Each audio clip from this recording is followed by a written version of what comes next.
ভূত হোক আর মানুষ হোক, আলোর ঠিকানা যখন পেয়েছি আস্তে আস্তে আমি আলোর দিকে হেঁটে হেঁটে যাই।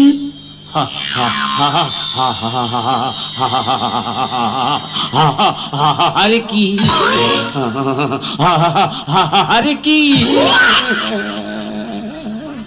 কি সব বোনা, আমি বুঝি ভালো তো ভূত এরম করতেছে, এ তো মানুষ বানরের মতো ফেরেঙ্গা হয়ে আছে। তা এত রাত্রে ভেড়ি রোদতে ফেরেঙ্গা হয়ে আছে কেন? মনে হয় আমার মতো যন্ত্রণা নিয়ে এসেছে।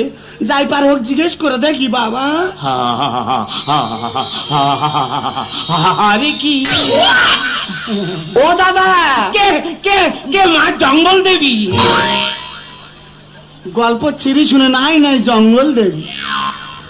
আমি জঙ্গল দেবী না, আমি চপলা। চপলা? হ্যাঁ। তো বাড়ি কোথায়? আর বাড়ি চাপলা। চপলা বাড়ি চাবলা? হ্যাঁ।